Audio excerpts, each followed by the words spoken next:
In an article from Science News Explorers, Julia Kam, a cognitive neuroscientist who works at the University of Calgary in Alberta, Canada, and other neuroscientists are just starting to link brain activity to internal experiences such as thoughts.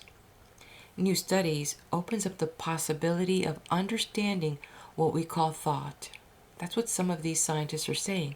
And they have discovered that there are specific signatures associated with different types of internal thought processes. I have actually left you the links to these studies in the description of this video, so when you get a chance, check them out. With the use of an electroencephalogram, they can actually detect brain waves in the area under the sensors. And in another recent research, which can be found in researchgate.net, Dennis Inigite, in his work on the wave-particle duality of thoughts, postulates that a thought is a wave, but it is also a particle. And he says, depending on how you look at it. And he boldly states that a thought is a wave. And oftentimes we regard thought as frequency, and he says this by the way that we communicate this in our everyday language when we say waves of thought, frequency of thought, range of emotions, brain waves, and so on. He further adds that as intelligent beings, when we receive wave information, our brains begin a process of interpretation. And in psychophysical terms, the brain is merely a receiver of information. A thought particle, then, is a wave of information that is already collapsed as visual information in the observer's mind.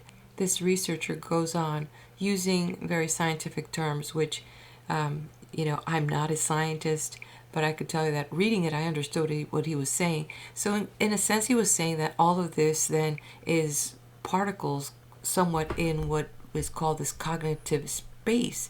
And then, of course, he was using words like eigenvalues and wave function. So these are just different scientific words talking about the small rotation of bodies, the oscillation of vibrating bodies, and atomic orbitals.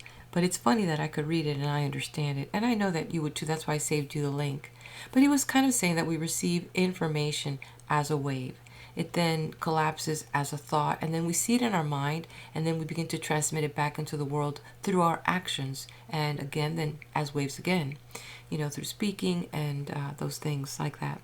So as I mentioned in one of the previous chapters, this book was written in 1907, and so here we are, 2024, and we've seen the advances of science, and now they're putting these concepts into a language that we can begin to understand. But what's interesting to me is that it seems that science is now catching up with esoteric or occult wisdom. And here is where the taboo begins to crumble. Those religious fears and those private groups that were making these things as occult, it's beginning to dwindle. The conversation is coming out. Science is coming up with equipment and technologies that is allowing them to bring it into lay terms and to actually demonstrate how these things are come about. So sometimes it's like just because we don't know or understand something, but we're still employing these concepts, we're still working in this environment, we're still attracting, we're magnetic beings.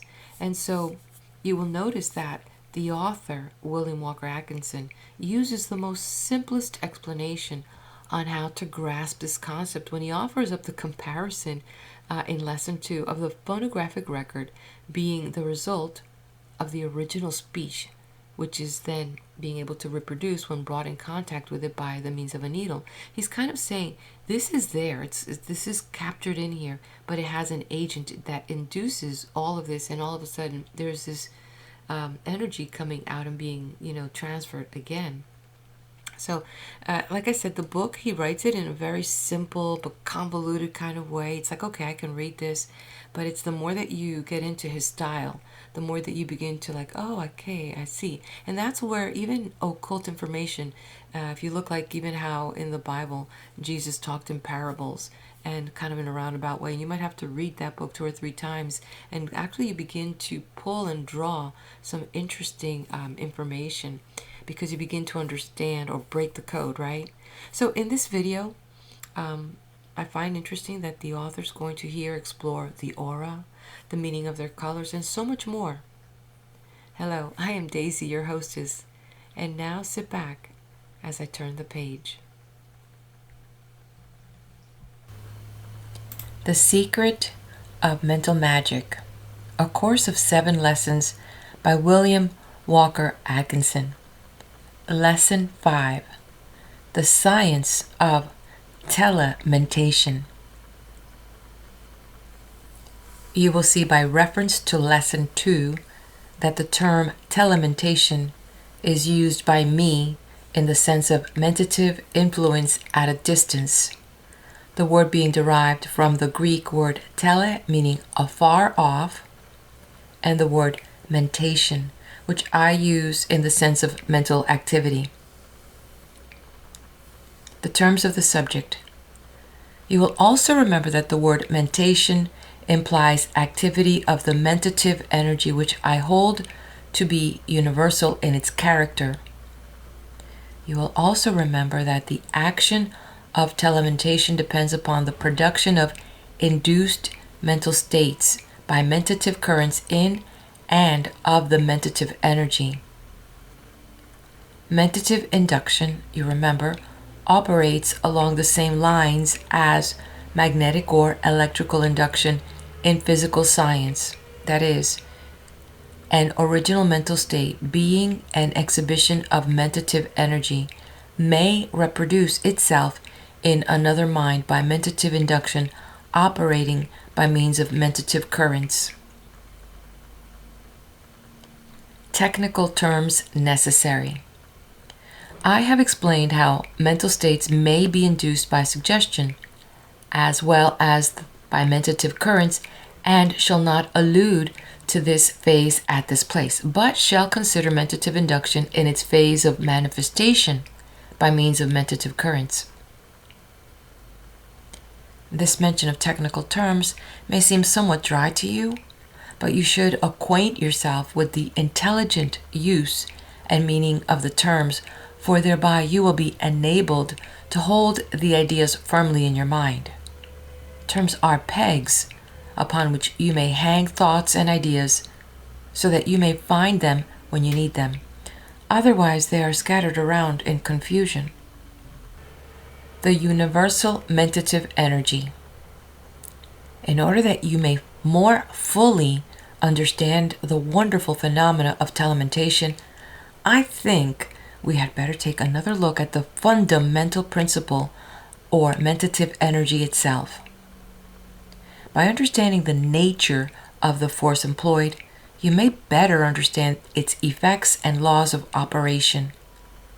You will remember that I have postulated, claimed, and assumed the existence of an universal mentative energy or force, which is immanent in and manifested in all forms of life, energy, and mind.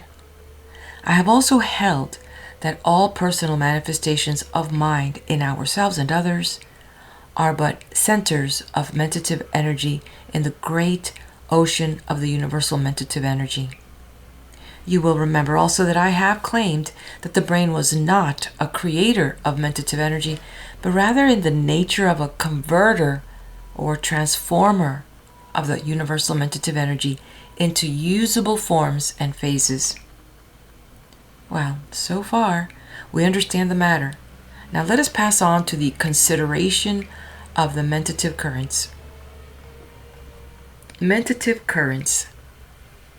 Well, in the first place, the currents must be set into motion somewhere and somehow. Where and how? Let us see. Well, we must see that the mentative currents have their origin, or rather their initial impulse, in and from the mind of some individual. How? Well, in and from his brain, of course. Why? Well, the brain is the transformer or converter of the mentative energy into usable shapes and phases. What is the nature of the brain's action? Well, science, as well as the occult teachings, inform us that in all brain processes there is a burning up of brain substance and nervous matter, just as there is a corresponding burning up of the elements in an electrical battery. The process is very similar in both cases. The conversion of energy. Both brain and battery convert or transform an energy already existing in a universal form, which energy cannot be created, added to, nor taken away from. And both use up material in the process. And both generate currents of force which are capable of effecting changes in other substances, etc. The science shows us that there is a production or generation of heat in the manifestation of mind energy in the brain. The temperature of the brain rises when it is employed in active thought work or other forms of mental activity or excitement. And even the temperature of a tiny nerve increases when it is used. There is no use in disputing this fact. It has been fully demonstrated by science. The nature of mental states. What causes the brain to manifest this energy? Mental states. What is mental state? Well, you know what mental state means, and state means a condition, so a mental state is a mental condition then, yes? Then upon what do mental states or conditions depend, and why do they vary? Well, upon the degrees of vibration, of excitement of the mental apparatus. Mental apparatus?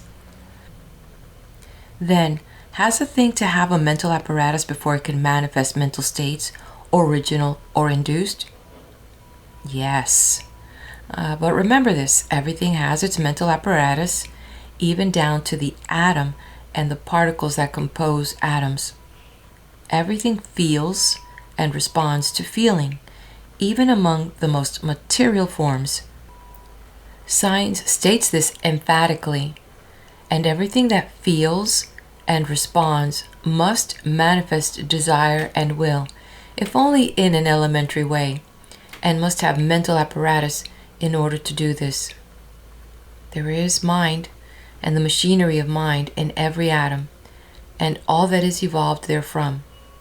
This is not my personal statement alone, but is the last word of modern science as voiced by her most advanced advocates. Vibrational excitement. Vibration of excitement, I have said. What is a vibration? Well, it is a state of intense, rapid movement of a particle. Science informs us that everything is in vibration always, and that the differing nature of things depend upon their respective rate of vibrations. And what is excitement, as I use the term? Well, it means aroused activity. So then, there is to be found a condition of aroused vibrational activity underlying all mental states. Yes, that's just it. And this aroused vibrational activity communicates motion to the mentative currents and starts them toward others in whom they induce similar mental states. That is the story in full. How the vibrations are transmitted? Well then, we have a mental state of aroused vibrational activity of all individual. How is this passed on to other individuals without direct contact? By mentative currents or waves. What are mentative currents or waves, and how do they operate? Well, now we are right up the question with a full understanding of what it means. Then let us answer it in the light of modern science. About currents and waves.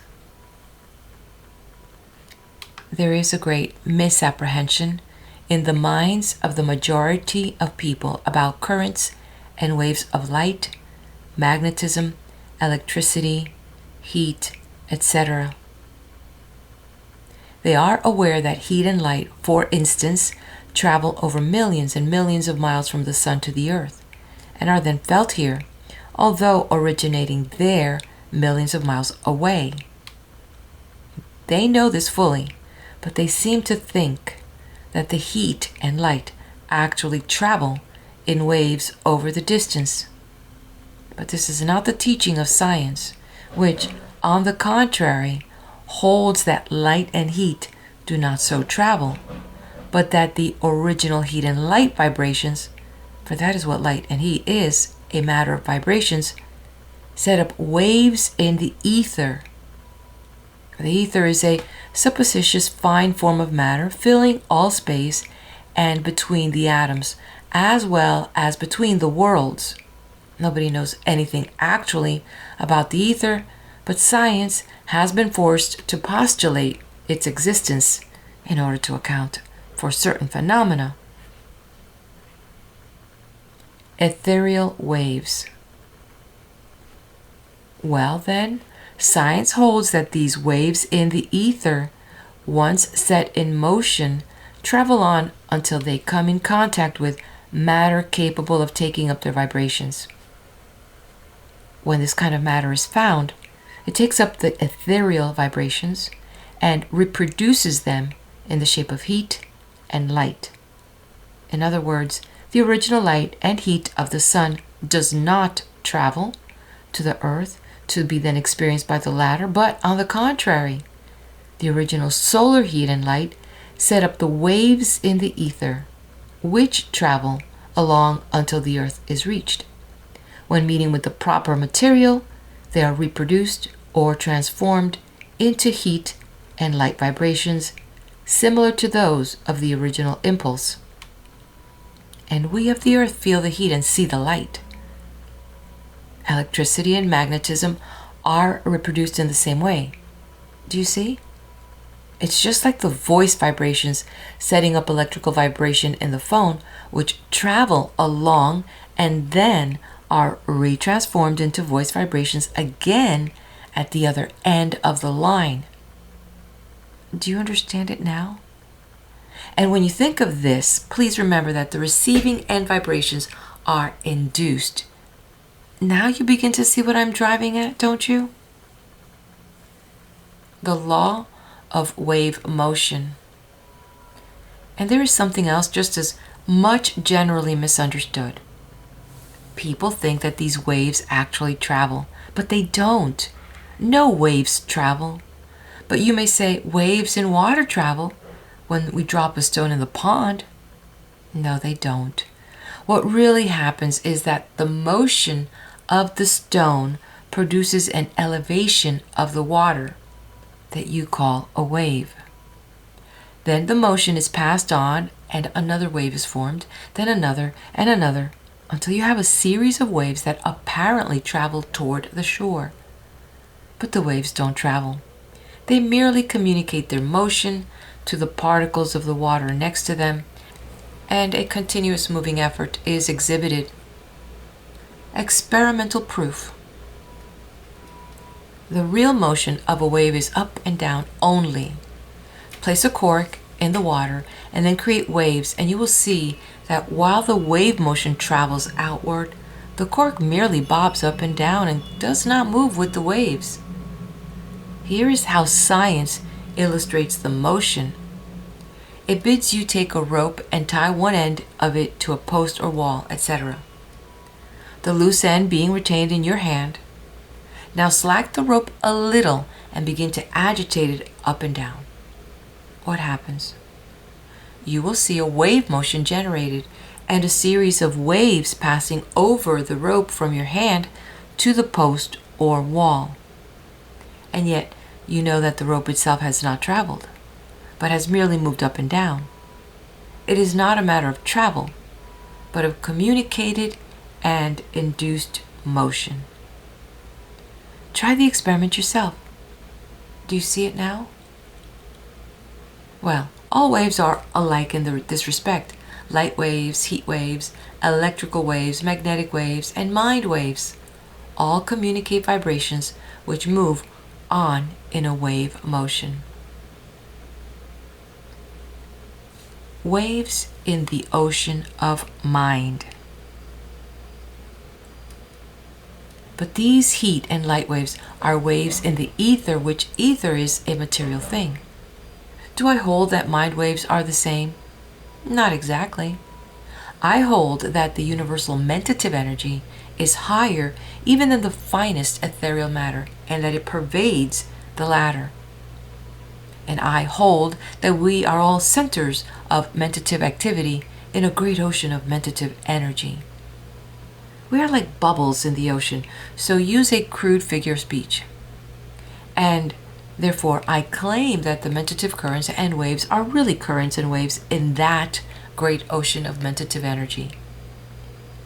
And the vibrational activity set up in your mind, my mind, or the minds of thousands pass on their vibrations to the great ocean of mentative energy and produce waves or currents of energy, which travel on until they reach the mental apparatus of other individuals, in which they tend to reproduce the original vibrations or mental states by induction, remember. Mentative waves and currents.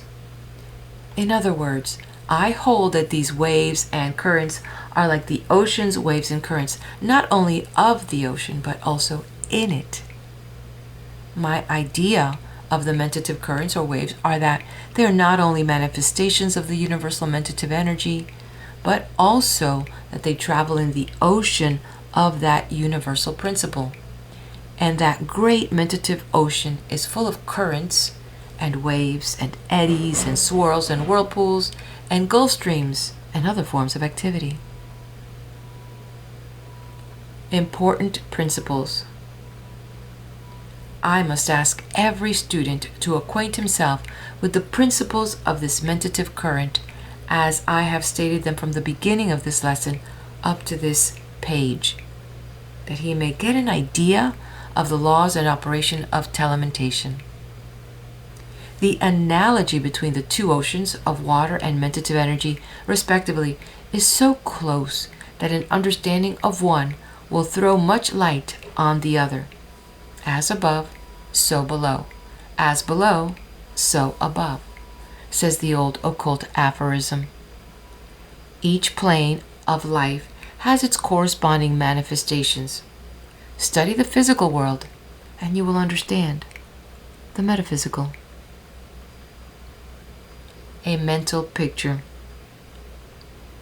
And now, having familiarized you with the idea of the ocean of mentative energy and the currents, waves, whirlpools, etc. contained therein, I must ask you to use your imagination to the full in order to form a mental picture of this great mentative ocean, that you may fully understand the laws in operation in its manifestations. The mental picture, if firmly fixed in your mind, will give you always a key to any manifestation of mentative energy along the lines of telementation that you may be called upon to consider, examine, or study. If one can form this mental picture clearly and distinctly, he will always be able to grasp the secret of mental magic, besides which the very clearness of the picture will enable him to more intelligently apply the mentative energy when he sees fit, without the resistance ordinarily set up in the average mind, because of the inability to see just what is needed. Here's this mystical mental picture. The sea of energy. Picture to yourself a great ocean of mind. If you're unable to grasp the abstract idea of mind as a principle, then do the next best thing and think of this mental ocean as a great sea of electrical energy. Or, if you prefer, think of it as a great ether of force filling all space. At any rate, the picture must show this mind energy as filling all space, even in between the atoms, and even in the atoms themselves. perhaps you had better commence by forming the picture of all space as being empty of all forms and shapes and containing nothing but this pure mental energy, mind principle, an ocean of mind with nothing else in it. All mind, remember. And this mind must be thought of as an energy or force capable of setting into operation all kinds of manifestations when started. The formation of centers. Then think of a tiny center of energy being formed in this great mind ocean, a little whirlpool, so tiny that the strongest microscopes could scarcely distinguish it. Then see countless numbers of similar whirlpools being formed in this ocean of mind. These little whirlpools we will call centers of energy. They combine and shapes begin to appear. Atoms of matter appear, being composed of combination of these tiny centers, which thus became larger and greater centers. Then come combinations of these atoms, and the various forms of matter result. For all substances, you know, are composed of atoms in various combinations.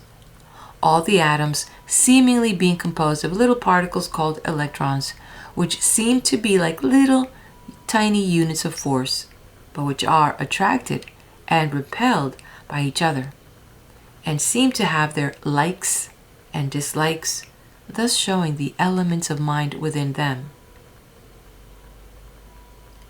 From simple to complex. And then these shapes and forms of matter become more and more complex, and the centers of energy more potent, and the forms of living things began to appear, mounting from the lowly microscopic cell onto combinations of cells.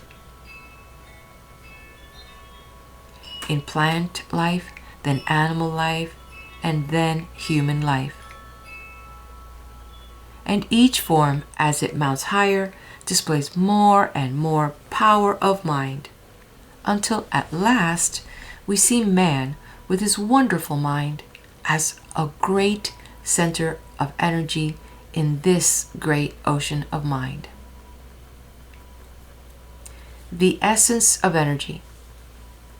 But remember this always, that all these shapes and forms and cells and plants and animals and men have as their inner essential substance the same mind principle of which the ocean itself is composed.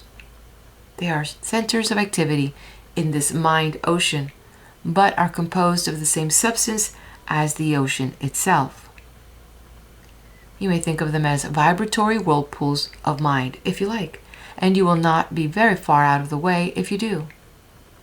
You see that at the last and underneath all is mind, and all is in mind. I shall not go into the metaphysical side of the question, although I have studied deeply that phase of the matter, but I shall confine myself to the scientific side of the question in these lessons. But this idea of all is mind, that is, all things are centers of mental activity and energy in the great universal ocean of mind energy, is scientifically correct. And it is correct from the advanced occult position also. There is no conflict between the true occultism and true science when each understands each other's terms. The degrees of power. Now then, these centers of energy are of varying degrees of force and activity. We will call the strong ones positive and the weak ones negative. So according to their varying degrees of power and vibration, each center is positive to some others and negative to others still. Each has its degree of positivity. Now think of these centers as human minds, and you will be able to fill out your picture in detail. The centers in action. And then picture each one of these centers manifesting vibrational activity, and thus converting and transforming the mentative energy from the ocean of mind. And then see them sending out waves and currents of mentative energy, which induce similar vibrations or mental states in other centers. Then you see some of the strong, positive centers setting up great rotating currents, resembling whirlpools in the body of the mind ocean, which extended further and further out from the center and affect other centers far away from it. Rotary currents. And if you will examine your picture more closely, you will see that these rotary currents are continually drawing to these centers the things, the persons, and ideas that they are attracting by reason of their particular rate of vibration, while things of different vibrations seem to be comparatively unaffected by the currents. This and other things you may see in your picture as it grows clearer to you.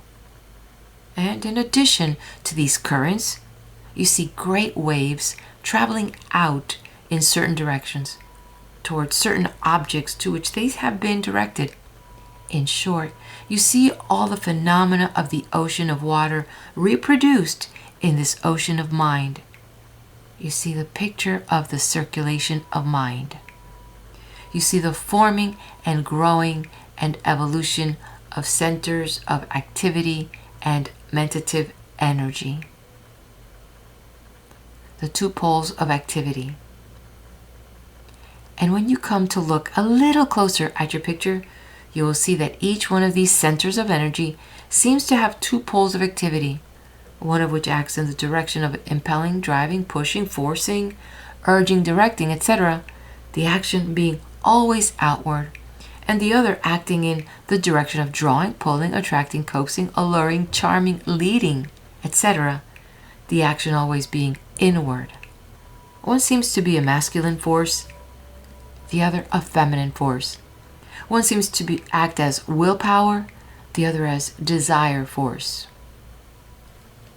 Motive power and emotive force. These two poles of mentative energy possessed by each center are called the motive pole and the emotive pole respectively. I have described their characteristics several times as we have proceeded in these lessons. But, once more, let me call your attention to the meaning of the terms applied to them.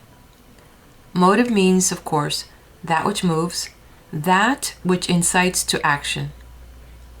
Emotive means that which moves or excites the feelings. You will remember that excitement means aroused activity, so then emotive means that which arouses the feelings into activity. And the emotive side of the mind always has to do with feelings, and the motive with willing. And the best results always arise from a combination of both feeling and willing, desiring and acting. As in all other things, a combination of the masculine and feminine qualities and characteristics produces the best results. Each has its strong and weak points, but together they are irresistible along all lines of work, physical, mental, and spiritual. A great moving picture. And now the broad outlines of our mental picture have been drawn and the general details filled in. But our picture is more than this. It is a moving picture in vivid action and spirited motion. It will show us the varied phenomena of telementation in a series of moving, acting, realistic, thrilling scenes. And yet, all will occur right on and in the picture itself, without going outside of it for material. The mental picture contains the material for an infinite variety of action and combination. It is a world within itself. And now, good students, we will set the machinery into operation and show you your mental picture of this mind ocean and its centers of energy in full motion and activity. Kindly give me your full attention while I describe the moving scenes to you. Phenomena of the second plane. In describing the action of this magic mental picture, I will suppose that you are a highly developed occultist and consequently are able to see on what occultists call the second plane. Without going into the subject in detail here, for it forms no part of this present work, I will say that occultists recognize 7 planes of life, all of which have their own laws and phenomena. The first plane is our ordinary material plane, the phenomena of which may be observed by all having their physical senses. The first plane is the plane of matter, and all of its phenomena is that of matter. All that can be seen on that plane is the movement or presence of matter. Even when we say that we see the manifestation of some force on this plane, we really mean that we see that force as it produces a movement or change in matter. We do not see the force at all. All that we see is the matter moved by the force. Do you see what I mean? The plane of forces. The second plane is the plane of forces, on which operate energy or force in all of its forms. Occultists who have reached the second degree of unfoldment are able to sense the phenomena on this second plane. That is, they are able to witness the phenomena of the forces on their own plane and independent of the presence of matter. To illustrate this, I would say that on the first plane, the plane of the majority of the race, the phenomena attaching to electricity can be sensed only through the agency of the matter in which the electricity operates. You can see material objects moved by electricity, but you cannot see the electricity itself. The same is true of magnetism. You may see the needle drawn to the magnet, but you cannot see the current of magnetic vibrations themselves. You cannot see the vibratory light waves, but you can see the manifestation of light when these waves strike upon a material object. Direct sensing of the forces. But on the second plane, those who have attained the second degree report that the vibratory waves of electricity, magnetism, light, heat, etc., are capable of being sensed by them without the presence of the material agent. They report that they are able to see the vibrations themselves. For instance, they can see the waves of electricity or magnetism as they pass through the ether and before they reach the material objects which they affect in a way visible to the ordinary eye. They report that even the vibratory waves of the X-ray are visible to them. Without the agency of the fluorescent screen used by scientific men before the X-rays become apparent to them. You know, of course, that these X-rays, and in fact also the higher rays of ordinary light, are invisible to the human eye, although capable of being recorded by instruments, photographic plates, etc. The second and third planes. And these second plane people report that the vibrations of the mentative waves or currents are plainly perceptible to them. But mark you this, notwithstanding that some of these second plane people believe and will tell you that they can see thought or can see mind waves themselves, they are mistaken. All that they can see is the force of energy of these waves or currents. But mind in itself they cannot see at all. This last is reserved for the third plane, or mental plane. To make this plainer, these second plane people seeing the force of energy and mistaking it for mind itself are just like the first plane people who see the material motions and phenomena and think that they are seeing electricity, magnetism, etc. in themselves. The third plane phenomena is purely mental. And those who have reached the third degree of occult unfoldment report that they are able to see mind itself. They are unable to tell us just what it looks like, for the reason that it is different from anything that we know on either the material plane or even the plane of forces. It is something different. It is the essence of energy. The 4 higher planes. The remaining 4 planes, that is the 4th, 5th, 6th, and 7th planes, respectively, are subjects that belong to the higher degrees of occultism and form no part of these lessons or subject. I merely mention them so that advanced students may recognize that I am aware of their existence and importance, and am not misled by any erroneous belief in there being only 3 planes, which some of the teachers have fallen into. These lessons belong to the 2nd plane teachings and do not deal with the 3rd plane except incidentally.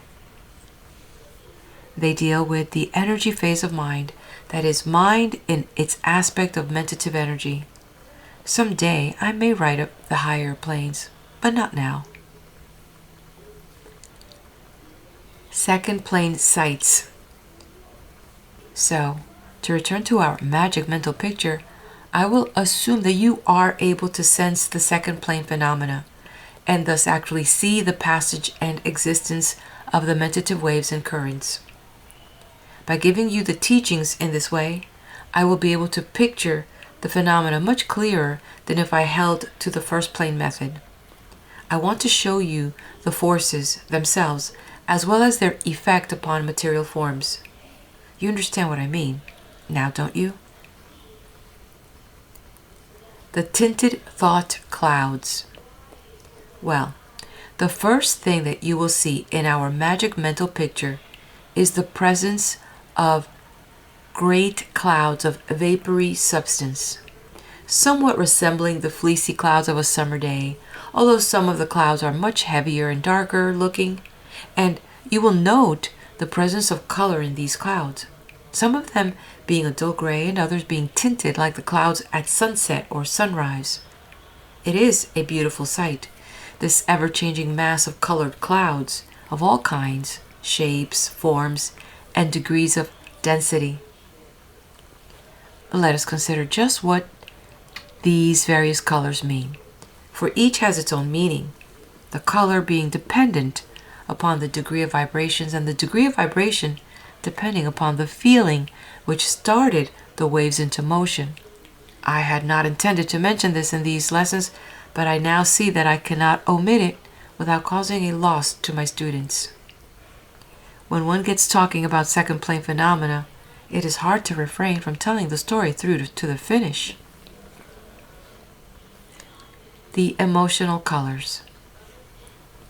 Let me give you the emotional colors that you may recognize them as you see them in the picture. Here they are. Spiritual blue. Blue is the vibrational color pertaining to spiritual feeling and represents the various religious feelings and emotions, the shade growing lighter as the religious concept rises toward true spirituality. Light blue represents a high, unselfish, spiritual feeling. A beautiful violet representing the highest religious feeling, and a peculiar shade which may be called ultraviolet, representing a spiritual unfoldment of a very high order. Intellectual yellow. Yellow is the vibrational color appertaining to the feelings and emotions associated with intellectual power, the shade growing clearer as the intellect mounts to higher conceptions. A dull dark yellow is the color of the ordinary intellectual state, while the brilliant intellect shows itself in a beautiful golden hue. There is a shade still higher than this, although most rare among the race. I allude to that shade of true primary yellow which belongs to those who have attained a high degree of true occult unfoldment, the spiritually illumined. The highest occult teachings inform us that the vibrational shade belonging to spirit of the essence of being is a pure white light of an unusual brilliancy. Orange and brown. Orange, this shade, which is a combination of yellow and red, pertains to those possessing the pride of intellectuality or intellectual ambition of a marked degree. Brown is the vibrational color of avarice and greed. Passional red. Red is the vibrational color of passion in all of its phases. Dull, deep red betokens the animal possessions and sensuality. A dark bright red betokens anger and hate, When mingled with black, it is anger or hate arising from malice or envy. When mingled with green, it relates to anger arising from jealousy or envy. When shown without the mingling colors, it denotes fight, for some supposed right or ordinary cause. When this color is seen in the shade of crimson, it betokens a higher form of love, the shade becoming lighter and clearer as the degree of the feeling advances in the scale of character.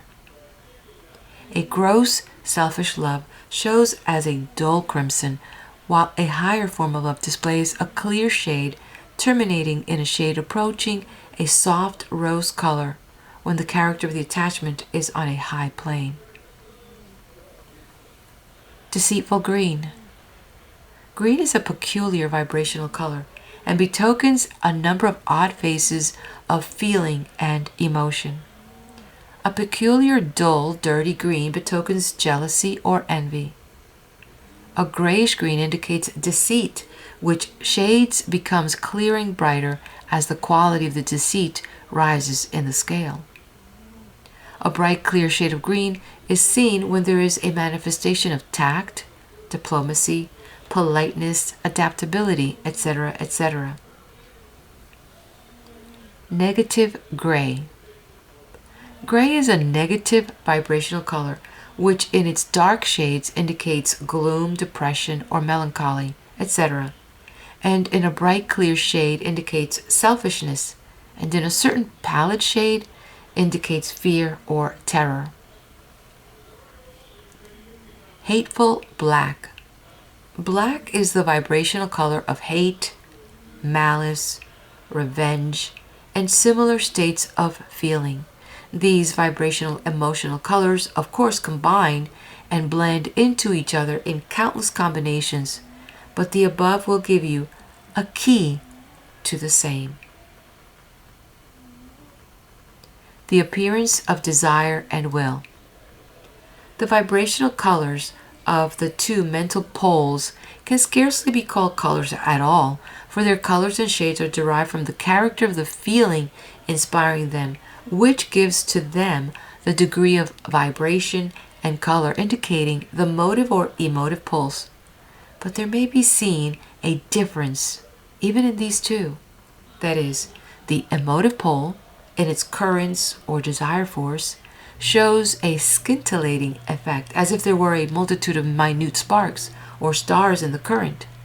And the motive pole, in its currents of willpower, shows an effect something like a multitude of tiny and minute lightning flashes playing in the stream or current. Vitality vibrations. In addition to the shades mentioned above, there is another that should be mentioned while we are considering the subject. I allude to what might be called the vitality vibrations, which radiate from the living body and which are caused by the vital force which permeates the body during life and makes possible the running of the physical machinery. Some prefer to call it nerve force. These vibrations show no special color, although when near or in the body, they manifest a faint reddish tint. But when seen away from the body, they show a lack of color, like clear water, and resemble the heated air rising from a stove lamp or heated ground. That is to say, they look like a colorless, vibrating body of air. The degree and strength of these vibrations depend upon the state of physical health of the person manifesting them. The human aura. Now, as we gaze upon our magic mental picture and see moving thereon the shapes and forms of human beings, we may see that each being is surrounded with an aura or egg-shaped atmosphere of these emotional vibrations, radiations emanated from his mental states. This aura extends out from the body for a distance of about 1 yard and gradually fades away as the distance from the body is increased. And the aura of each person is seen to be colored according to the vibrations belonging to his prevailing mental states. the colors of the mental states. Each mental state shows itself in its appropriate shade, in the proper combinations, blendings, etc. And therefore, the trained occultist is able to read a person's character like an open book from these emotional colors. And even though one may not be manifesting any special mental state at the moment, his aura will still be colored because of his prevailing mental state, his character, as it were. And of course, these vibrations composing the aura of a person will affect those coming in contact with or near him or her. That is the reason why we feel the personal atmospheres of people when we come near them. Even beyond the visible aura, the vibrations continue in a fainter degree. And so, on our picture, we can tell just what kind of people are passing before us. Their mental states are revealed by the emotional colors. How people affect each other. And now we shall see how people affect others. We see one man approach another. The degree of magnetic positivity of the first man is superior to that of the second. And we see, as we watch, that the coloring of his aura gradually interpenetrates that of the weaker man, and the coloring of the latter's aura gradually grows to more closely resemble that of the first man. We may watch the process and thus become aware that the following things are happening, viz., the mental states of the first man are inducing similar feelings and emotions in the second man by means of the currents of mentative energy that are flowing toward him. The first man is making no effort to impress the second man, but being the more positive, his magnetism affects that of the other man and induces similar states. The second man takes on the states of the first man, as we may see by the change in coloring. This is the way that people unconsciously affect other people, and the latter are unconsciously affected, simply a case of unconscious mentative induction, you see? Suggestion viewed. The second man moves on, feeling more depressed or elated, as the case may be, by reason of his contact with the first man, and also carrying away with him a little of the other man's general feelings and character. This second man, a little later on, meets another man, and we may see how this new man affects the second man by the suggestion of his manner and words. He does not seem to be sending out such strong currents as the man first spoken of, but his outward symbols of voice, words, manner, etc.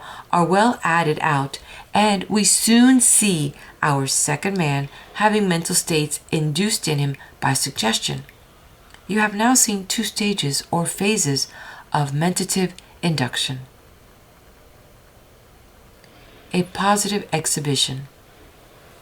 Our positive man has gone on his way, and soon he spies another man who he wishes to influence in certain matters. Watch him now, and you will see something interesting. The positive man's auras seems to be disturbed, and great tongues of color seem to leap from it and lap around the other man, the whole process resembling the action of tongues of flame at a fire.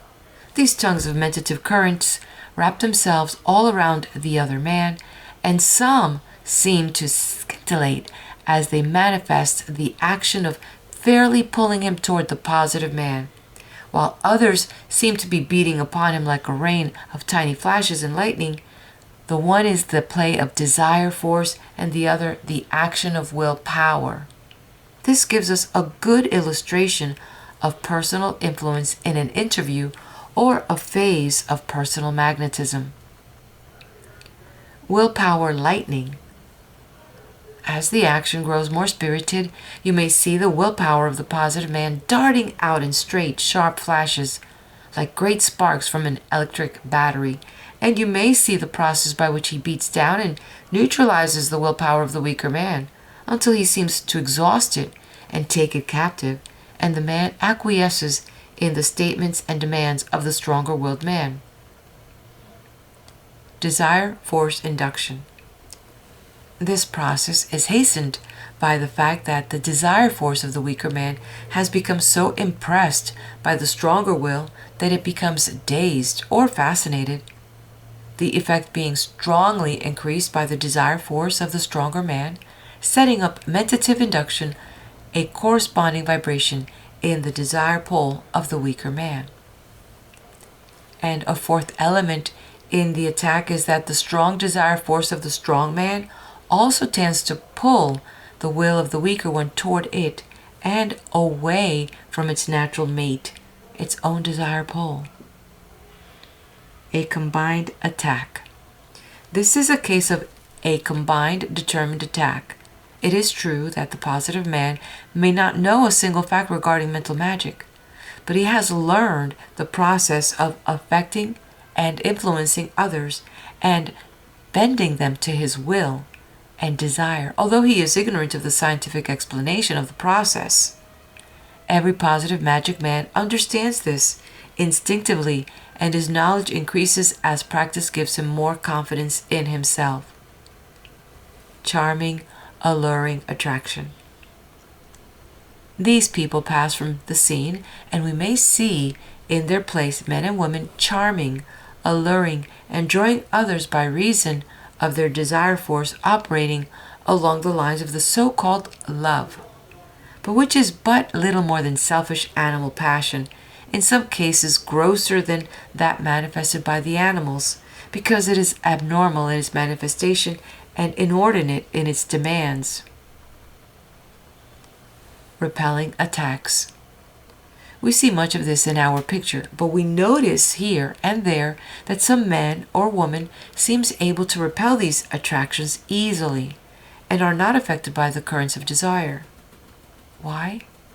Because their general mental state is so dissimilar that too much resistance is interposed, and the attacking current is deflected and defeated even without the use of a great effort of the will. You see many instances of this in all forms of mentative influence. Like attracts like in this mentative work, and those who are attracted are generally those whose mental states correspond to a great extent with those of the person affecting them. There are, of course, exceptions to this rule, owing to the ignorance and lack of experience coupled with confidence and trust, but the rule is true in general. The force in churches, etc. Passing before you in the picture, you see preachers influencing their congregations. You see the great currents of mentative energy rolling over the hall or church, the congregations being in a receptive and passive attitude with wills relaxed. They actually draw out the force of the preacher. You may judge just what grade of a religious feeling the preacher is pouring out by examining the shade of his blue emotional color. You will be apt to see a better shade among the poorer churches and denominations and a very repulsive dark purplish blue among the fashionable churches as a rule. You will notice also the waves and currents arising from the congregation, which establishes the atmosphere of the church, and which will be immediately felt by a stranger entering its doors. You will see similar things at the theaters and political meetings, and all gathering of people, the color always giving you the key to the character of the meeting and the people attending it. The hypnotist's force. Next, you see the hypnotist and his subject in a public hall. You will notice that the hypnotist's emotional color is not attractive. You will notice the neutral gray color of the aura of the subject, who seems to have squeezed every bit of his own mental state out of him. He is a professional subject and is a slave of the professor. You will see the professor's magnetism pouring into the subject and filling his mind completely. You will see how the will of the professor supplants the will of the subject and dominates him absolutely. You will notice that both the desire pole and the will pole of the subject seem to show no energy of their own, but are moved entirely by the personality and mind of the operator. This is an extreme case, of course, but it better illustrates the phenomena, and, By its effect upon the audience, you may determine just how far advanced mentally they are, the color giving you the cue. The part played by suggestion. Of course, mental suggestion is playing its part in all of these cases, but we cannot see that because it is not a current or wave, but is merely the operation of outward symbols in the direction of inducing mental states in others. We may see the induced mental states, but can learn the nature of the suggestion only by watching and listening at what is said and done. I am mentioning only a few of the many cases that you are witnessing in the picture, but these few cases will illustrate the different phases of the principle and operation of the force.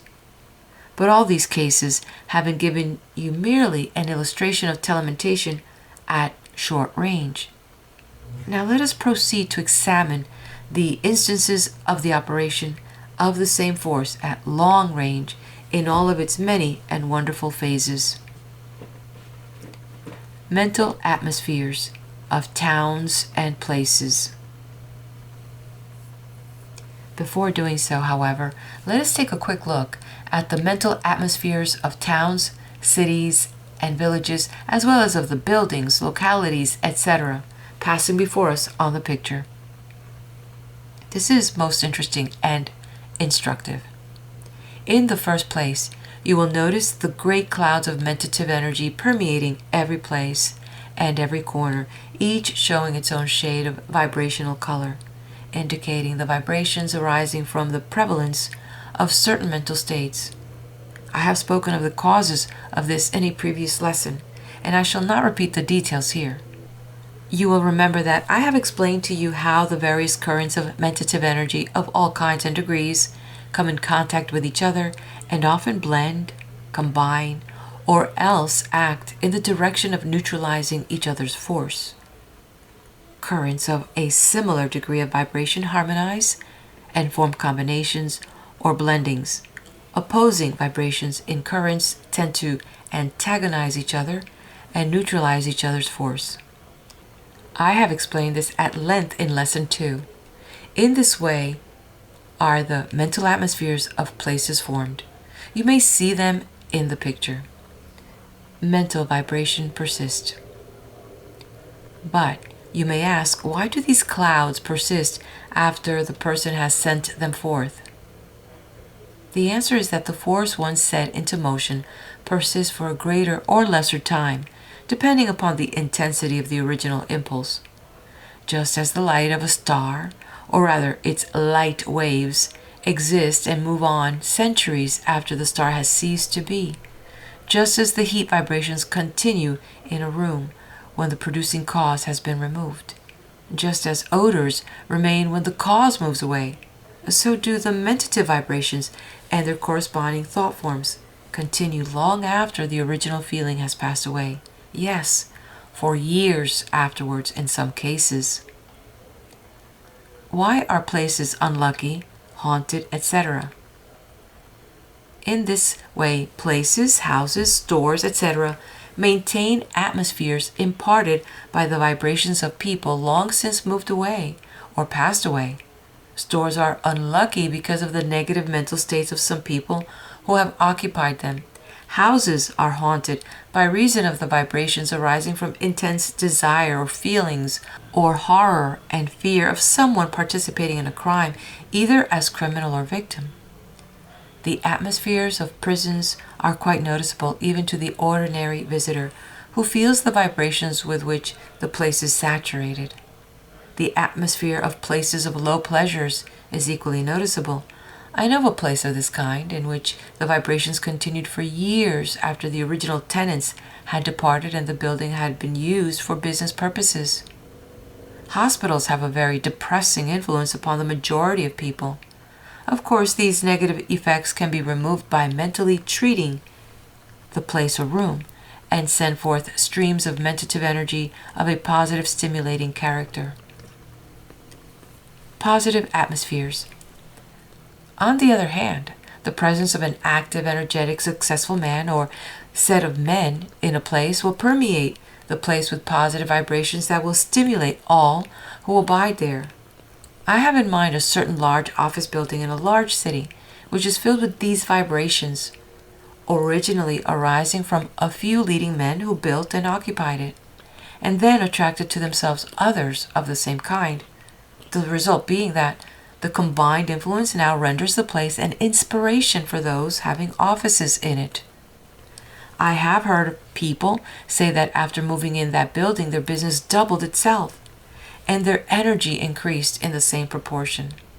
There is a law underlying these things, and if people understood it, they would take advantage of its positive sides and avoid its negative phases. I think that I have given you a good strong hint in this direction. Better heed it? Thought forms. These great clouds of vapory manifested mentative energy often constitute what are called thought forms, which I shall proceed to describe to you. Follow my explanations of these things as they appear on the picture, please. These thought forms are really feeling forms, remember, although I use the more familiar term. These thought forms, although all generated or created in the same manner, differ very materially in their characteristics and details.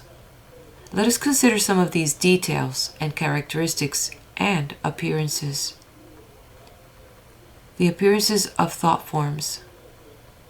By appearances, I mean, of course, their appearance to those who can sense on the second plane. But whether one can so sense or not, the effect of these thought forms manifests upon them just the same. It is not necessary to see a thing in order to feel its influence, but you understand this, of course, from what has been said already. The most common form is that of a series of undulating waves or ripples of a vapory cloud-like substance passing out from the mind of the person experiencing the mental state originating them. The waves manifesting a ring-like form moving out in every direction from the common center, just as do the rings caused by a stone having been dropped into a pond. The distance traveled and the rate of speed manifested depends upon the intensity of the emotional impulse. The speed diminishes according to the distance traveled, but long after the actual motion seems to have ceased. There exists an almost imperceptible motion that causes the outer wave to drift on in a lazy, listless manner. Smoke-like forms. Another variety of thought forms manifests like a volume of smoke being blown from the lips of a cigar smoker.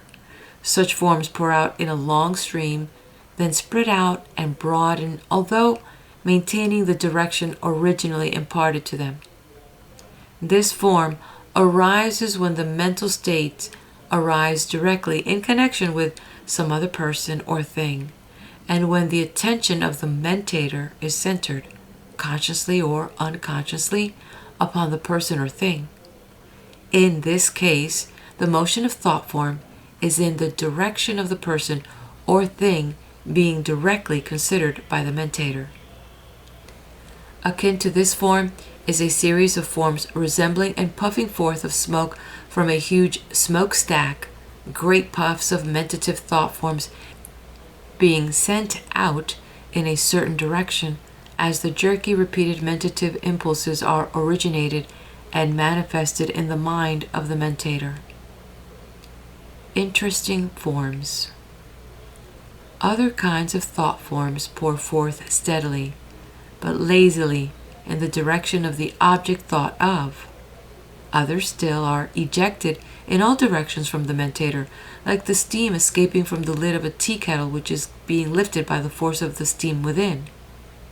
Still another form appears like a streak of light flashing from a mirror held in the sun. Certain particular forms of willpower manifest as vivid lightning flashes.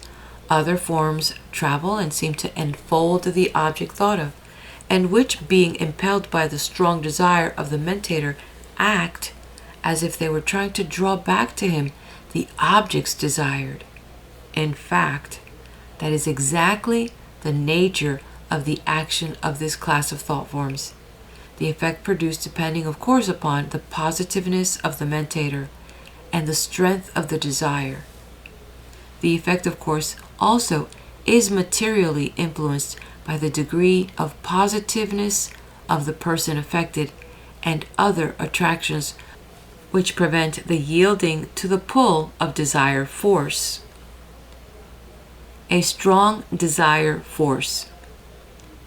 In the case of a strong desire on the part of the mentator, providing that the ruling passion is being manifested day after day, there appears a combination of thought forms which resembles a huge octopus of dense structure with enormous vapory tentacles or arms reaching out in all directions, seeking the thing desired, and endeavoring to draw it back to its center. In the case of a high aspiration, backed by a strong and active will, this combination will appear tinted with a color and shade of vibrational color corresponding with the character of the mental state, while in the case of a low character of desire, the darker colors will likewise manifest themselves. Peculiar forms. Still, another kind of thought form acts as if it were trying to push back the object in some particular direction, while others seem to hold back the object. In both of these cases, the action and direction of the thought form depends upon the nature and character of the desire or will of the mentator at the time of the conception of the mentative current. A most peculiar kind of thought form appears when the mentator is desirous of obtaining information regarding some certain subject and is earnestly sending his desire force in all directions in order to draw it to him. The mentator, generally, being unconscious or at least in ignorance of the nature of the actual process.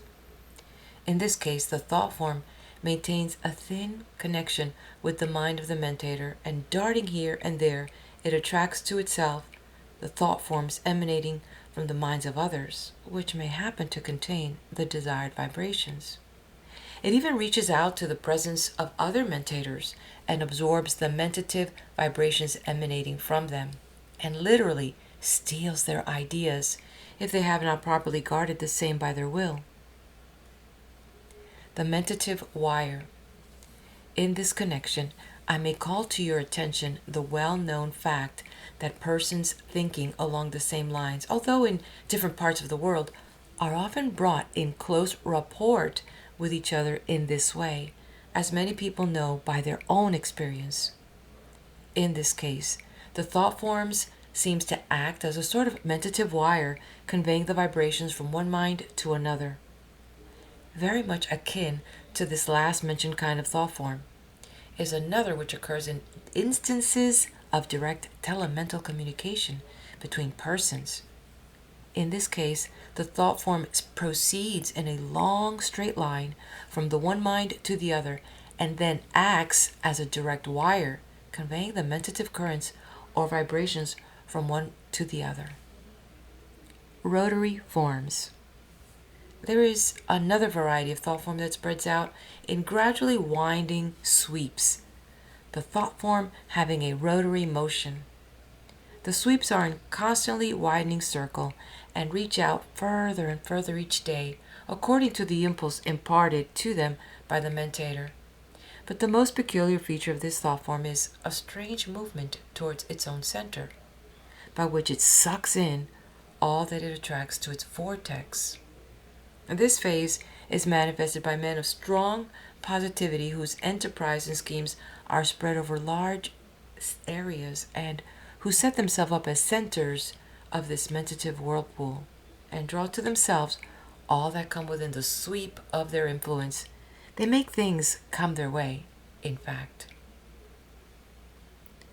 Thought forms like living forces. I have described but a few of the manifold appearances and varieties of the thought forms that you see before you on the picture. But we shall consider a few more in detail as we proceed with the lesson. In thinking of these thought forms, always picture them as having shape and form, like any material substance. for by so doing, you will better realize the nature of their workings. Some thought forms, indeed, are not only things, but become so infused by the intense desire and will of the mentator that they become almost like living forces.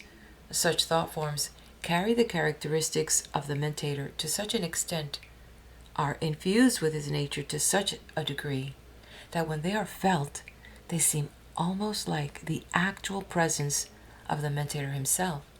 That is, if he were present urging his claims or statements in person. Rare cases. Such cases are, of course, rare, so far as conscious production is concerned. They may be good or bad. A strong desire on the part of a dying person has often caused an actual appearance by a loved one or friend, although the soul had not yet left the body.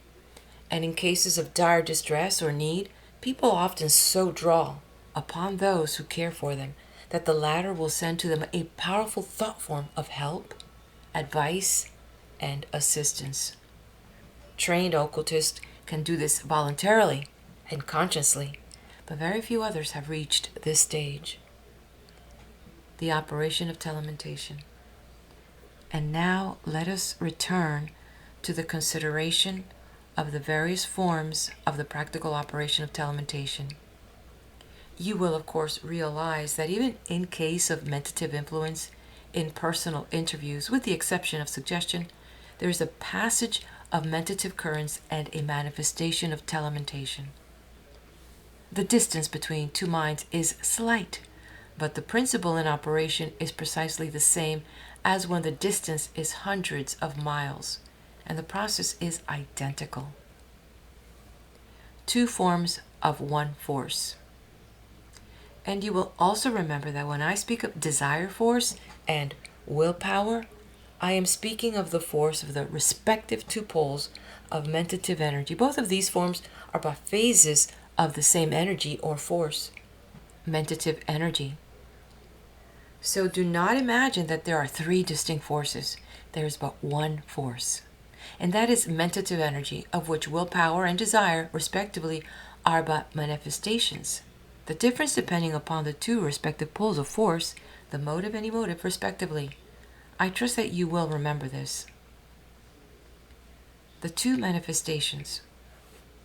I will divide the manifestations of telementation into two general classes, viz. 1. Specialized telementation, that is the use of the force with the direct purpose of affecting a certain person or persons. 2. Generalized telementation, that is the use of the force with only a general purpose of effecting the desired result without special attention to any particular person or persons. We will now consider these two classes of telementation in their different phases. Specialized telementation. First, in considering the subject of specialized telementation, we see the cases of personal influence exerted in personal interviews and under other circumstances in which the mentator and the other person or persons are in close contact, that is, within each other's sight. Under this subclass falls the phenomenon of fascination, personal magnetism, hypnotism, personal influence, persuasion, charming, inducing, etc., etc., in all of their many and varied phases. We have seen these several manifestations as we have proceeded in these lessons, and we need not stop to further consider them at length in this place. You understand that the effect is caused by the outpouring of the mentative energy in the forms of willpower and desire force, to the end that similar mental states are induced in the minds of others, and the desire or will of the mentator is satisfied to a greater or lesser degree, or completeness according to the circumstance of the case. Long-range influence. The second subclass includes those instances of telementation at a long range, which produces the phenomena of mental influencing, will projection, voodooism, witchcraft, and other forms of influencing under many names and disguises, including, of course, the employment of the force for the benefit and advantage of the person treated or influenced, as well as the repulsive and deplorable uses alluded to as having been practiced by all peoples in all times for the purpose of injury to others and selfish profit and advantage to the users. White magic and black. The one is what is known as white magic, or use of the force in an unselfish and justifiable way and with worthy ends in view, and black magic, or the use of the same force for unworthy ends and in selfish and unjustifiable ways. But as I have said in the early part of these lessons, this force is like any other great natural force and is capable of being used for good or for evil, according to the moral state of the user. It is true that the black magician is always entangled in his own web, sooner or later, and falls a victim to the forces he has aroused, but that does not alter the statement that I have made. The practical workings. In this form of telementation, the mentator usually concentrates upon the person or thing that he wishes to affect, and then consciously and by the use of his will, he sends to that person or thing a current or currents of desire or willpower or both. It is known to occultists that the degree of effect so produced depends largely upon the degree of concentration employed by the mentator. The degree of concentration depends upon the will and is manifested in the form of attention. The mental image. The usual plan is to use the concentrated will to form a clear mental image of the person or thing to be affected, and then proceed as if one were in the actual presence of the person. The clearer the image, the greater the degree of concentrated will employed, and consequently, the greater the degree of the projecting power of the current. Underlying all the very phenomena of adverse treatments, witchcraft, etc., is this same form of telementation. No cause for fear.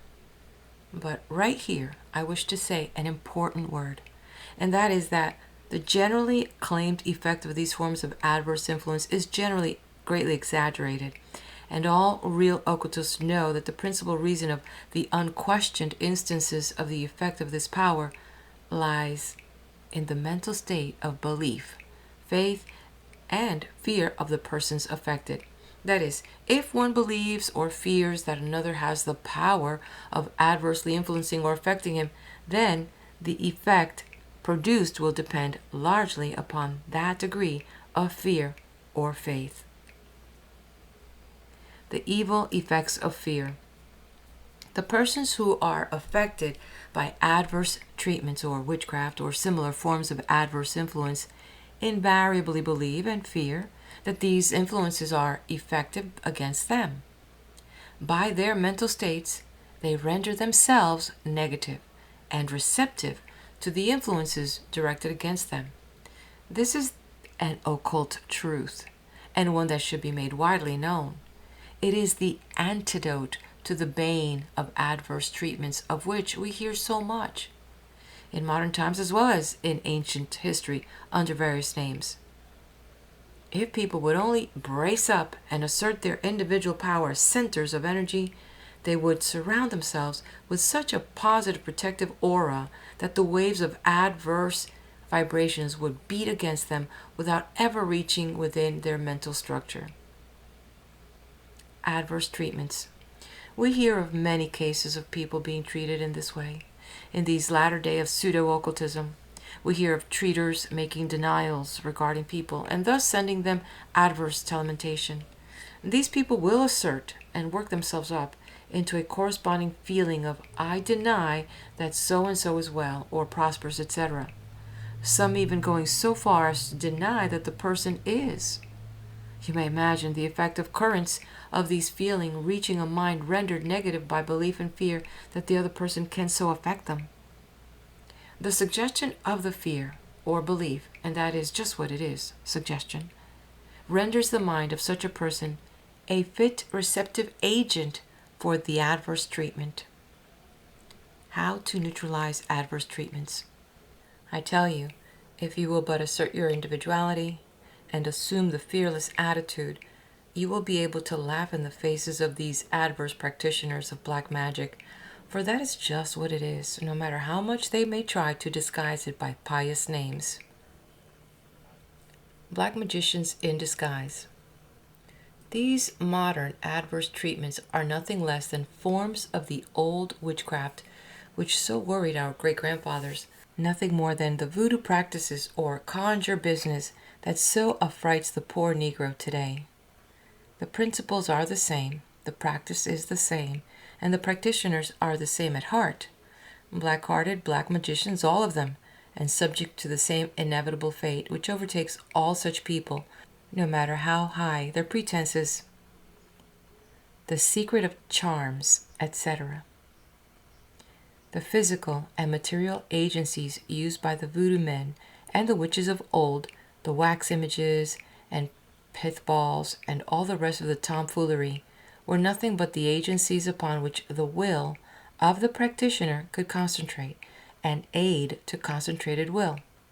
Of course, besides, they served to terrify their victims by suggestion. I do not deny that material objects take up and absorb the magnetism of people, good and bad, for that is a well-established occult truth, and the efficacy of charms, sacred relics, etc., depends upon this fact, together with the aid of suggestion.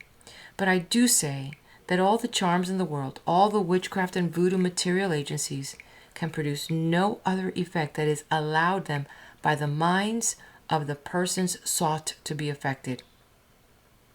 Faith and belief determines the degree of receptivity to such influences. How witchcraft operated. The prayer man of the Sandwich Islands prays people to death unless they buy him off, but it is the fear and belief on the part of the people that render his work effective. If they would say scat to him mentally by asserting their individuality as mentative centers, they would be absolutely immune. I need not recount that many instances of this kind of telementation for adverse purposes, for the pages of history are full of them, although the historians sneer at the whole subject, deeming it a myth, and laughing over the credulity of our forefathers, notwithstanding the fact the witches and conjurers went to the scaffold and stake, confessing their guilt. It is all very well to attribute it all to the imagination of the persons affected, but suppose they tell us a little about the strange imagination that produced such a real effect upon people. The cause may have been imaginary, but the effects were certainly very real. An example of adverse influence. I will relate but one instance, which will serve as a type of these forms of telementation. It is cited by an old German physician. He relates that he was consulted by a farmer who complained of being disturbed at night by strange noises, which sounded like someone striking iron. These noises occurred between the hours of 10 and 12 every night. The physician asked him if he had any enemy he suspected of these influencing and annoying him. He replied that there was no one but an old village blacksmith, an old enemy whose power he feared, and who lived several miles from the farmer. The physician bade him return the next day, and in the meantime visited the blacksmith and asked him what he did between the hours of 10 and 12 at night, accompanying the question with a glance of a strong will and power. How the blacksmith collected his bill. The blacksmith, now somewhat frightened, replied, "I hammer a bar of iron every night at that time, and all the while I think intently of a bad enemy of mine who once cheated me out of some money, and I will at the same time that the noise shall disturb his rest." The physician ordered him to desist, and at the same time made the farmer pay over the money due to the blacksmith, and there was no more trouble. If you wish further instances of this sort, turn over the pages of any old book which treats upon the witchcraft delusion, and note the similarity. But one instance is enough to illustrate the matter. They are all cut out of the same cloth. You will note the two necessary elements present in every case, viz. 1. The use of the force by one person, and 2.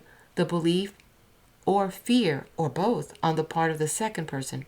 Now you have the whole story. Good employment of the force.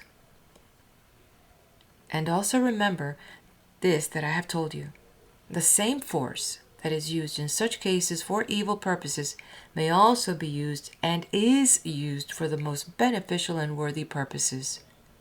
The treatments for good things practiced by the practitioners of the various schools of mental science and other New Thought people are along the lines of specialized telementation. Thought people are along the lines of specialized telementation. People have been encouraged, helped, healed, reformed, and otherwise aided and benefited by telementation. Do not lose the recollection of the good in considering the bad. The good belongs to the phase of white magic, and its use can result only in good to the practitioner of it, whereas the black magician must reap the whirlwind of the wind that he has sown.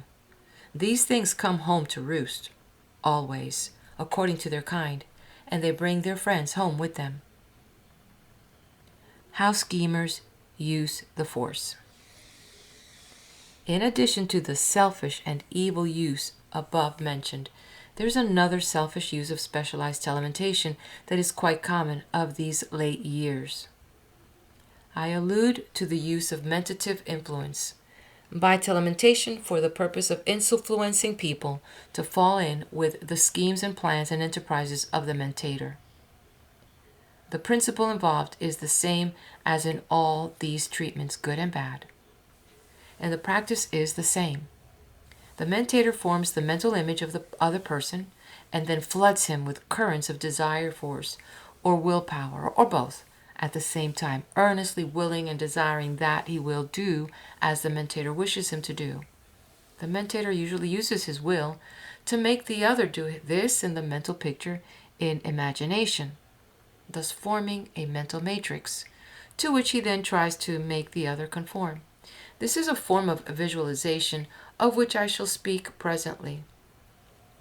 Of course, this practice, like any other of the kind, may be defeated by one asserting his individuality and will. I give you here a few rules to use on occasions when you think that someone is trying to so treat or influence you. Better study them carefully. Here they are. Valuable rules. 1.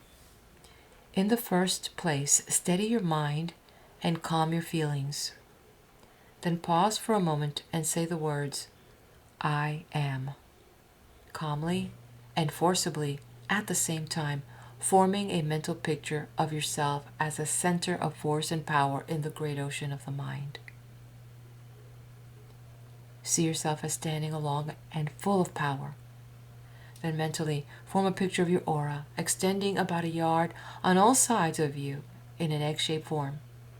See that this aura is charged with your willpower, which is flowing outward, repelling any adverse mental suggestions that are being sent to you and causing them to fly back to the source from whence they came.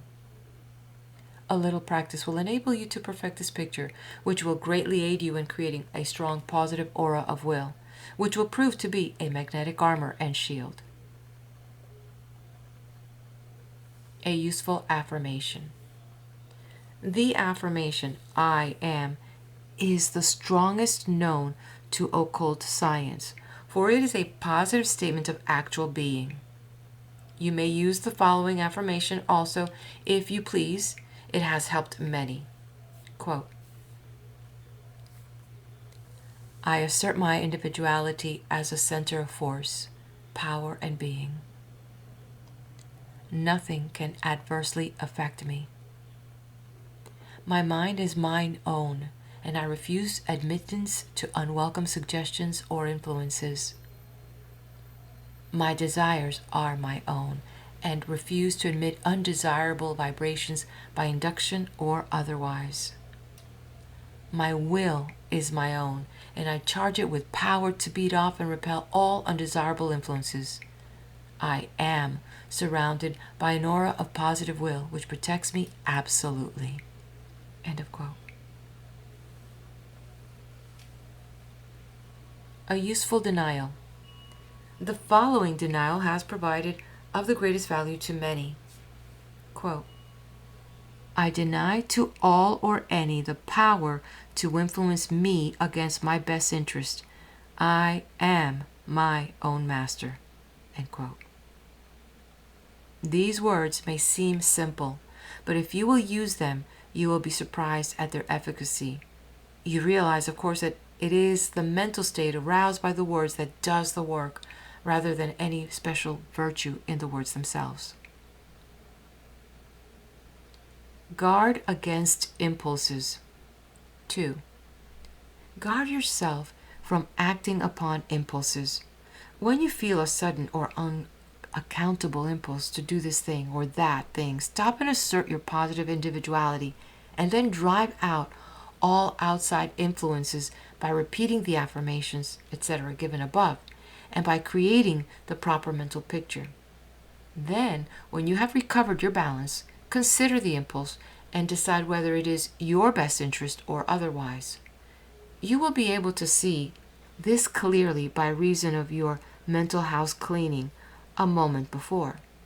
Then, if the impulse seems to be against your best interest, drive it from you, saying, I drive you away from me. You do not belong to me. Return to those who sent you, or other words, to that effect. This may be rendered more forcefully if you will but create a mental picture of the discarded idea flying away from you in the shape of a tiny thought wave. These mental pictures aid one very materially in such matters, both in the sending forth of an idea as well as in the discarding of one. The positive aura. 3. Cultivate the picture and idea of a positive aura, and always think of yourself as being encased in such a one. See yourself as a strong positive I, a center of power, encased in an impregnable sheath of auric force. You will thus be able to build up yourself into a mighty center. You will be surprised at the confused manner of people who try to influence you when they come in contact with this aura, and find their suggestions and mentative currents being cast back upon themselves. Such people find themselves all broken up when they meet a condition like this, which they do not understand, for very few of them are practical occultists.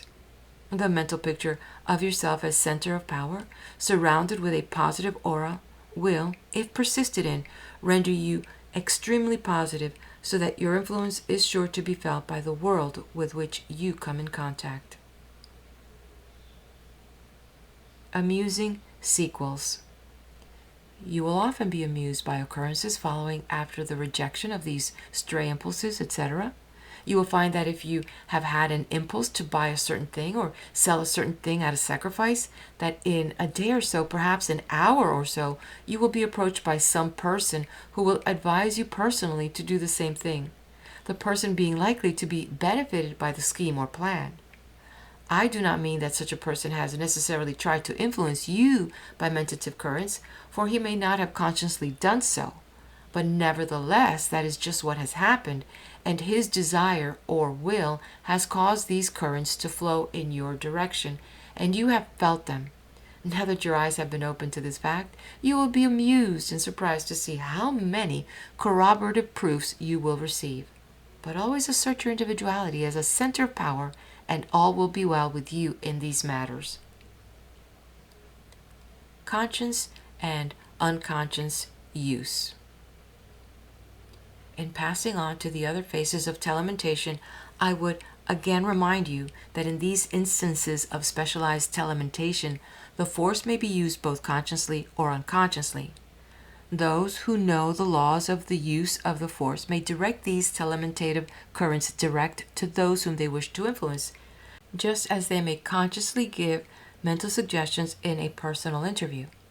But even where these laws are not understood, the currents or the suggestions are sent forth by the strong desire or will animating the person. Of course, the person who understands the subject will be able to direct his force with greater precision and effect, but in any event, the effect is produced in the same way. Generalized telementation.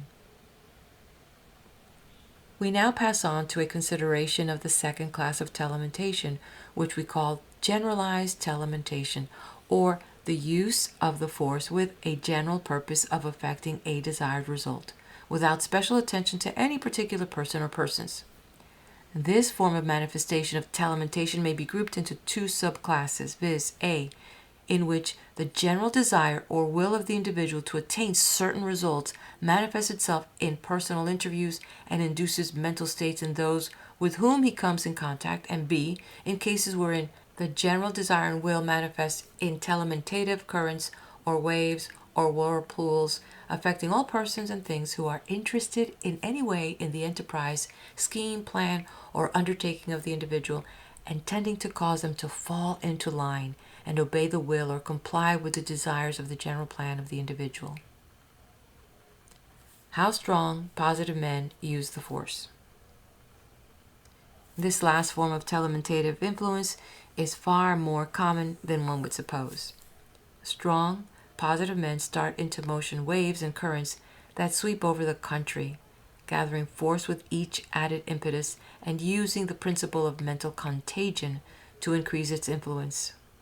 Great leaders of men are centers of these mentative whirlpools and similar forms of mentative influence, and draw in or suck in to themselves persons, things, and objects conducive to their plans and ambitions. They do not have it all their own way, of course, for there are many influences at work which tend to neutralize their efforts. Other men have conflicting schemes which interfere and often destroy the influence of these great mentators, and then people are becoming educated regarding the nature of the forces they employ, and will not accept their suggestions or allow their vibrations to influence them.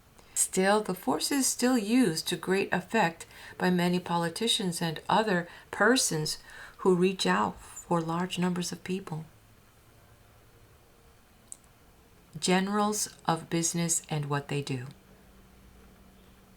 Leading generals of business also make use of the force in this manner and draw things their way.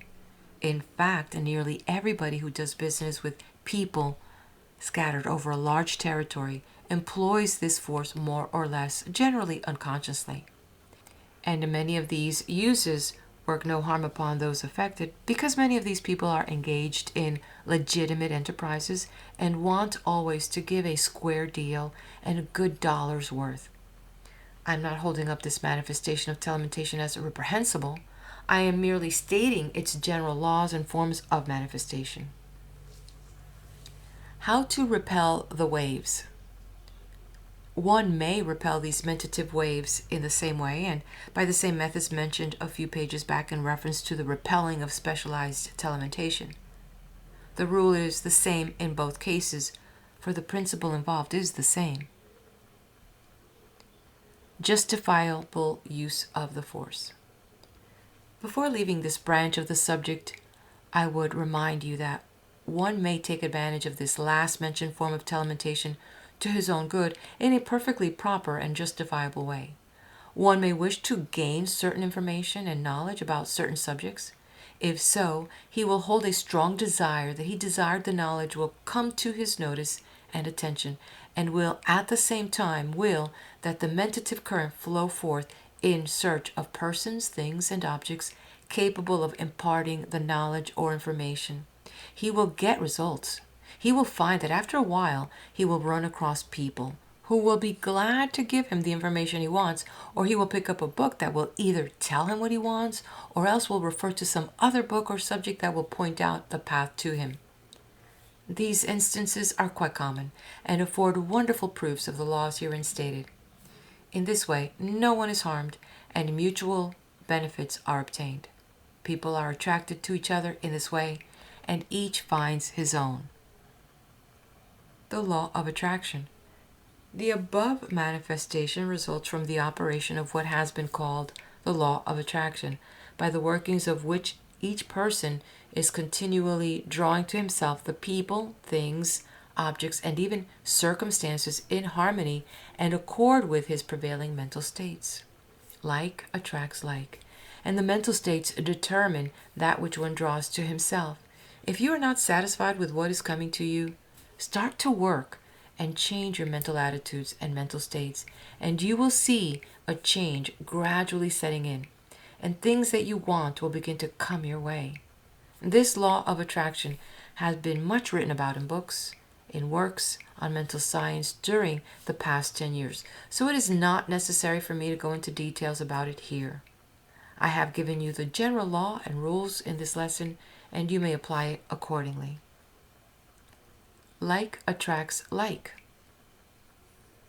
A most important fact about the effect of meditative vibrations upon people lies in the principle that one is more affected by vibrations in harmony with their own accustomed feelings and mental states than by those of opposite natures. A man who is full of evil schemes and selfish aims is more apt to be caught up by similar vibrations than one who lives above that plane of thought. He is more easily tempted by evil suggestions and influences than one to whom these things are abhorrent, and the same is true on every plane. Illustration of this law. A man whose mental attitude is one of confidence and fearlessness is not apt to be affected by vibrations of a negative, pessimistic, gloomy nature, and vice versa. Therefore, if you wish to receive the vibrations of the thoughts and feelings of others, you must place yourself in a mental attitude corresponding with those vibrations you wish to receive. And if you wish to avoid vibrations of a certain kind, the best way is to rise above them in your own mind and to cultivate mental states opposite to them. The positive always beats off the negative, and optimistic mental states are always positive to pessimistic mental states. The sense of individuality and one's relation to the universal mind is the strongest and most positive mental state one can attain. Therefore, cultivate it first, last, and all the time. The key of telementation. I now come to a phase of the subject that underlies all the phenomena of telementation and really gives the key to much of this wonderful effects. I allude to what occultists know as mental visualization, or visualization for short. This visualization is to telementation what the pattern is to the maker of objects, what the plans of the architect are to the builders, what the mold or matrix is to the casters of forms. It is the skeleton around which the materialization of thought forms occurs. It is of the greatest importance to you to acquaint yourself with its laws and effects. Visualization. To visualize means to see mentally. That is, to form a mental image of a thing, to see it in one's mind, etc. Visualization along the lines of one's daily occupation is the most important thing, but one that is very poorly appreciated because little understood. The best workmen, writers, inventors, composers, etc. are those who are able to see the thing in the mind and then reproduce it in materialized form. Sir Francis Galton, one of the best authorities upon the subject, has said, "The free action of a vivid visualizing faculty is of much importance in connection with the higher processes of generalized thought. A visual image is the most perfect form of mental representation wherever the shape, position, and relations of objects to space are concerned. The best workmen are those who visualize the whole of what they propose to do before they take a tool in their hands. Strategists, artists of all denominations, physicists who contrive new experiments, and in short, all who do not follow routine have need of it. A faculty that is of importance in all technical and artistic occupations, that gives accuracy to our perceptions and justice to our generalizations, is starved by lazy disuse instead of being cultivated judiciously in such a way as will, on the whole, bring the best return. I believe that a serious study of the best means of developing and utilizing this faculty without prejudice to the practice of abstract thought in symbols is one of the many pressing desiderata in the young unformed science of education." Visualization and telementation. And all that Sir Francis Galton has said above is equally true of the cultivation of the art of visualization in connection with telementation. The trouble with the majority of people is that they do not know just what they want. They are not able to form clear mental images of that which they wish to create or materialize. The men who obtain the greatest and most wonderful results through mentative influence, particularly in the form of telementation, are those men who are able to visualize most clearly the things that they wish to materialize, who are able to form the mental image of the things they wish to manifest. The secret of visualization. The secret of visualization lies in the occult and psychological principle that, as is the mental matrix, so is the mental form, and as is the mental form, so is the physical materialization. In other words, the visualized mental image is the matrix or mold into which the mentative energy is poured, and from which it takes form. And the form of the mentative energy so treated is what we have called the mental image. And around this mental image, the deposit of materialization forms, and thus does the ideal become the real. In a nutshell, if you wish to get the best effects from mentative energy, you must create a mental image around which the material or physical materialization is formed. And the way to form the proper mental image is by visualization, which thus builds up the matrix or mold into which the mentative energy pours, crystallizes, and creates the mental image. And as is the matrix, so is the image, and as is the image, so is the materialization.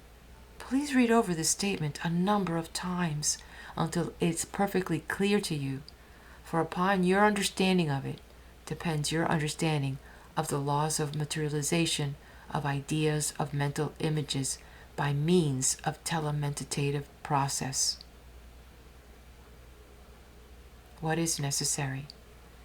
Before you can draw to you the material needed for building up the things or conditions you desire, you must form a clear mental image of just what you want to materialize. And before you can make this mental image, you must realize mentally just exactly what you do desire. And the process of this is called visualization. That is, you build up a mental matrix or mold little by little until you have it before you clearly. Then you pour into it the mentative energy of desire and will until it stands out clearly formed as a mental image, just as you would see if it were actually materialized. Then you must hold this mental image before you constantly, regarding it not as a mere imagination, but as something real which you have created in your mind and which will proceed to surround itself with the material necessary to give it material objectivity or materialization. The first steps.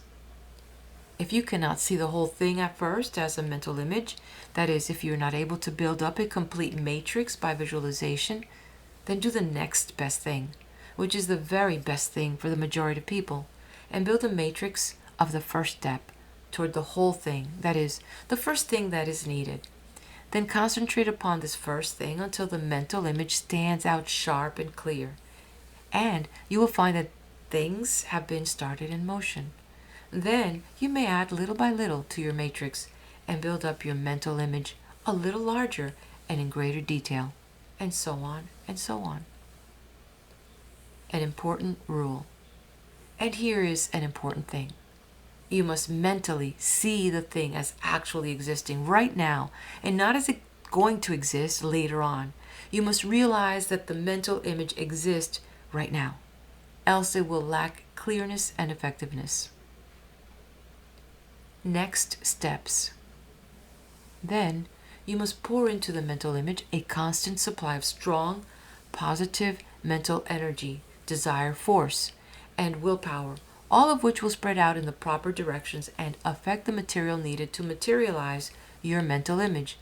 By so doing, you impart to the mentative currents the necessary impetus and direction, and they will operate along these lines and will proceed to materialize your mental image for you. Things will come your way, people will appear who are necessary to your plans, information will come to you from strange sources and in unexpected times and places. Opportunities will open themselves up to you. A caution. But remember this, that you must be prepared to act upon those things and opportunities. You must be alert and watchful and expectant. You will have to do the work, remember, yourself, although the forces you have started into operation will supply you with the material. The door will be open to you, but you must step in yourself. The tools and materials will be provided, but you must use them. The information will be laid before you, but you must make it your own. Even mental magic will not avail the lazy man. You must learn to do things. the working principles. This subject of visualization would fill a book by itself, but I hope that I have been able to give you a clear idea of its working principles. Remember, always this rule, this triple key of attainment, as I have often called it. 1. You must desire a thing most intensely. 2. Then you must earnestly expect it. And 3. Then you must use your will in the direction of action tending to bring it about. But first of all, as I have said, you must know just what you do want, and then proceed to create the mental matrix or mold by visualization. That is, you must proceed to mentally see it as already existing. In the above statement, there is enough occult information to fill a series of books, boiled down and concentrated. Concluding advice. And now, friends, I must bring this long lesson to a close. It must be read and studied in connection with the lessons preceding it, for they blend into each other and the information laps. I have given you certain occult teachings in plain, practical form, which may seem so simple to you as to be passed over without the proper consideration and examination. Do not make this mistake, I pray you. Do not hanker after high-sounding terms and mystical verbiage. The truth is capable of being expressed without these fancy trappings or drapery. I have tried to tell you the how of these things, but you must study carefully in order to grasp every point. I have boiled down and condensed a great deal of information into this lesson. Be sure that you do not let any of it get away from you. You cannot expect to acquaint yourself fully with this subject in one hasty reading. You must read and reread many times, with careful study and thought. You must do some thinking on your own account in order to apply these principles to your own symptoms and needs. If you will read carefully and then think a little. There is no royal road to mental magic or anything else. I have tried to make the road a little easier for you, but you must do the traveling yourself. You cannot reach the highest by proxy. You must digest these things yourself. Pre-digested ideas will do you no good. The simple underlying principle. And now, in conclusion, look once more at the magic mental picture in which you have seen all these things in operation. You will see that underlying all these wonderful manifestations of telementation, there is just the simple principle that I have pointed out to you. Induction of mental states by desire, force, and willpower. Everything occurs by reason of this principle. You may think that the book that you needed and which came to you so wonderfully must have arrived in some other way. Not so. The book was placed here and moved there by people, and these people have minds capable of being moved by vibratory waves. And so when once the thing was set into operation, all things work together toward the giving end. Even these lessons reached you under the law of attraction. There is no chance in these matters. There are laws in operation everywhere and always. And over all, there is the great law of the universal. And now, in concluding this lesson, I would remind you to always realize that you are centers of living mental energy in the great ocean of mentative energy, and that you are strong in the degree that you are positive, and that you are positive in the degree that you are an individual, and you are an individual in the degree that you realize that you are a center of living will. There's nothing to fear but fear. You are capable of asserting your individuality always and everywhere. Your only chains are those you forge for yourself. You are free right now, here and always.